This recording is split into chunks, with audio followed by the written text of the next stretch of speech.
Selling your home and worried about choosing the wrong estate agent? Choosing the right agent can make and break a sale. There's a saying in this industry that you could have the right buyer in front of the wrong agent, so make sure you choose wisely. Hi, I'm Chris and I have been an estate agent for over 20 years covering Leicestershire, but this applies to most property sales within the UK and dealing with estate agents. So if you stay along for the journey, I'm going to give you tips, tricks and what estate agents don't tell you and take you behind the scenes of what an estate agent actually does, or giving you advice to make sure you get the right information. So selling your home, what things can you do first? I mean, you've got the decluttering, you've got the cleaning, but we're talking about what happens if you're ready to get your property on the market. So the first thing to do when you're thinking about selling your home is making sure that you get at least 3 estate agents out and compare and contrast on how they work. Not just checking out their professionalism, but seeing on how they price it and what strategies they have to make sure that they can get the best price for your home. Don't just go with the first estate agent, see who impresses you the most. Check for a track record and local presence. There's a fine line with regards to this because the estate agency with the most boards, for sale boards, is not necessarily the best agent to go with. You've got to think, if you're choosing an estate agent who deals with over 100 properties at any given time, are they giving you enough time to try and market your home at the best of their ability? Or do they have a team of people who can keep up with that demand, speak to plenty of buyers and speak to plenty of viewers? Or do they just want to get your home sold as quickly as possible, which isn't getting you the best price? You've got to have a clear strategy.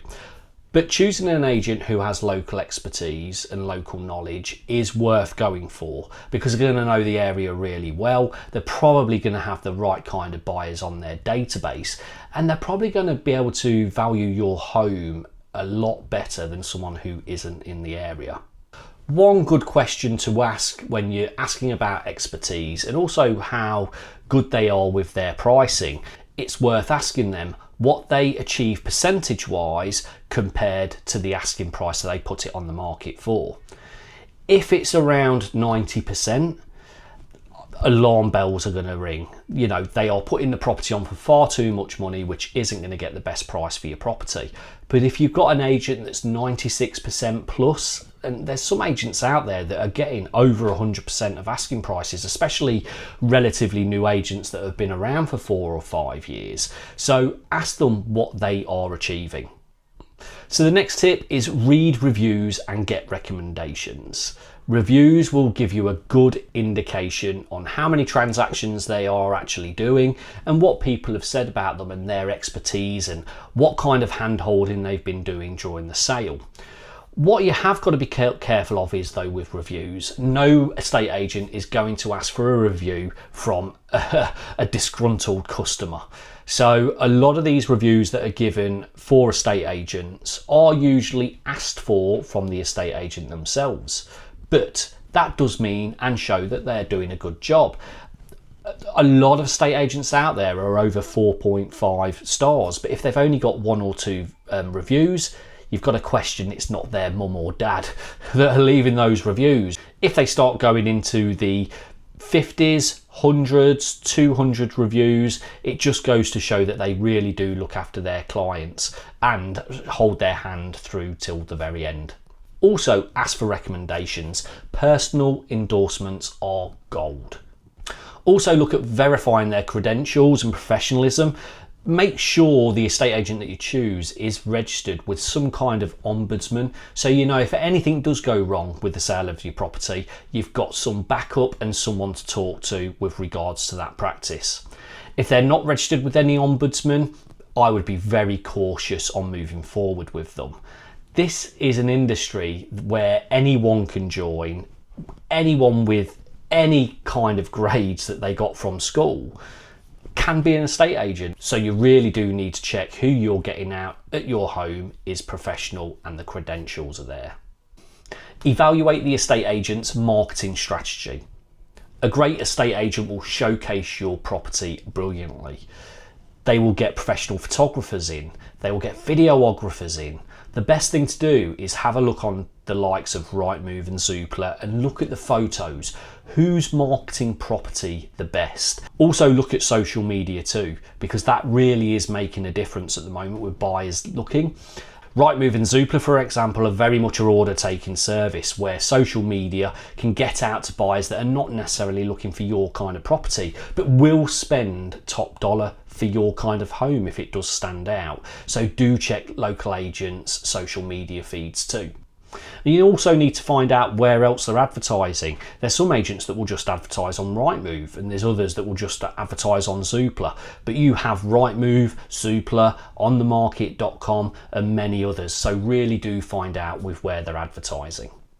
The goal is to maximise exposure to get as many eyeballs looking at your property and as many people coming through your front door. That way you're going to have a great estate agent who's going to maximise the value of your home. Discuss fees and contracts up front. There's no shame in this. Agents should be upfront with what they charge. Now, most agents in the UK will charge anything between 1% and 2% plus VAT. And I wouldn't always jump on the cheapest agent, because the cheapest agent could actually get you the lowest price for your home. So see what they're offering in that fee. And a good indication on a really good negotiator when it comes to fees is if they drop their pants straight away. So if an agent's going to give you a fee of 1.5%, and then all of a sudden you turn around and go, actually, that's a little bit too much to what we want to pay, and then straight out the hat they drop their fee to 1%, how are they going to act in front of your buyer? If they are not very strong with you, they are not going to be very strong with the buyers that come through the front door, and that can make a difference of a lot of money. You also need to be asking about tie-in periods. There's a lot of estate agents out there that will tie you in for these weeks and weeks and week-long contracts. I've seen some contracts that are up to 26 weeks, which is incredible, because they're probably promising the earth, telling you they can get your property sold in no time, but they're tying you in for nearly 6 months. It is absolutely bonkers. But there are now a lot of agents out there that will just tie you in for that 2-week period. It will leave them accountable. They're going to be keeping in touch with you with what's going on, and you know you're going to be getting the right advice from them if they're giving you a shorter term contract. The way I look at it is you want a fair fee for the service and you want them to earn it. And just touching back on that fee, asking about what they are achieving percentage wise to the asking price, because a 0.5% might mean you get less for your property in the long run. And one of the main ones is trust your gut and check out their communication. You are going to come really close to an estate agent when you put your property on the market. You're going to be in touch with them for weeks on end from start to finish, especially when national average is around 12 weeks for the property to go through to completion. And that's before you've even sold the property. So you need someone you can work with and someone you can talk to.